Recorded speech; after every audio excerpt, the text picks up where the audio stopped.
Wherever you go, whatever you do, throw a little at it. Omax, Vest and Briefs.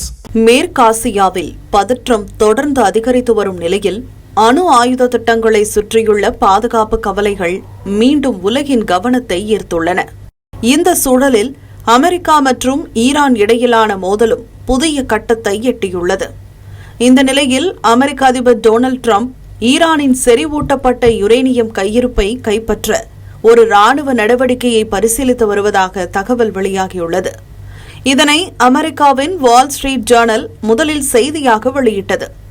ஆனால் இந்த முயற்சி மிகவும் சிக்கலானதாகவும் அதிக செலவு மற்றும் அபாயம் கொண்டதாகவும் இருக்கும் என நிபுணர்கள் எச்சரித்துள்ளனர். இதற்கிடையே சமீபத்தில் ஈரானில் உள்ள யுரேனியம் செயலாக்க நிலையங்கள் மீது இஸ்ரேல் தாக்குதல் நடத்தியதாக கூறப்படுகிறது. மேலும் ஈரானில் ஆட்சி மாற்றம் விரைவில் நடைபெறும் என இஸ்ரேல் பிரதமர் நெதன்யாகு நம்பிக்கை தெரிவித்திருந்தார். இந்த நிலையில் அந்த கருத்தை அமெரிக்க துணை அதிபர் ஜேடி வான்ஸ் விமர்சித்துள்ளார். இதன் மூலம் அமெரிக்கா கவனம் செலுத்தி வந்த யுரேனியம் தொடர்பான பகுதிகளில் இஸ்ரேல் நடத்திய தாக்குதல் அமெரிக்காவிற்கு அதிருப்தியை ஏற்படுத்தியிருக்கலாம் என நிபுணர்கள் கருதுகின்றனர்.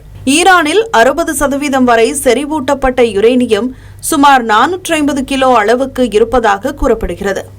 பொதுவாக 20% மேல் செறிவூட்டப்பட்ட யுரேனியம் முக்கியத்துவம் வாய்ந்ததாக கருதப்படுகிறது.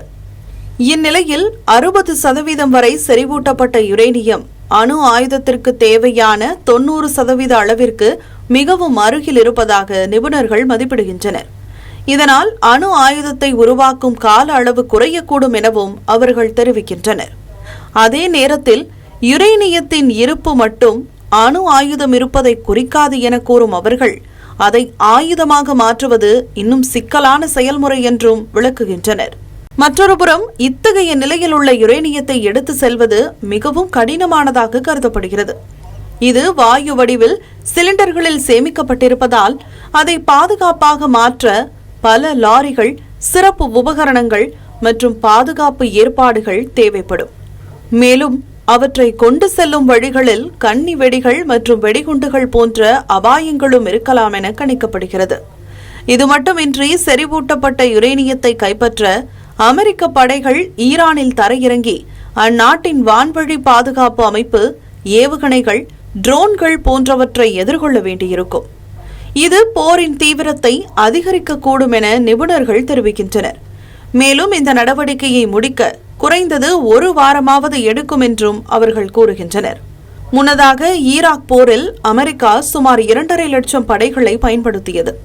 ஆனால் ஈரான் போன்ற பெரிய நாட்டில் இதுபோன்ற நடவடிக்கைகளுக்கு இன்னும் அதிகமான ராணுவ வீரர்கள் தேவைப்படுவார்கள் என்பதால் இது நீண்டகால போருக்கும் பெரும் உயிரிழப்புகளுக்கும் வழிவகுக்கலாம் என நிபுணர்கள் கருதுகின்றனர். இதற்கிடையில் அமெரிக்க அதிபர் ட்ரம்ப் ஈரானுக்கு அரசியல் ரீதியாக அழுத்தம் கொடுத்து தன்னார்வமாக யுரேனியத்தை ஒப்படைக்குமாறு வலியுறுத்தியுள்ளார். இல்லையெனில் கடுமையான விளைவுகளை சந்திக்க நேரிடும் எனவும் அவர் எச்சரித்துள்ளார். ஏற்கனவே அமெரிக்கா மத்திய கிழக்கு பகுதிக்கு கூடுதல் படைகளை அனுப்பி வருவது அப்பகுதியில் பதற்றத்தை மேலும் அதிகரித்துள்ளதாக பார்க்கப்படுகிறது.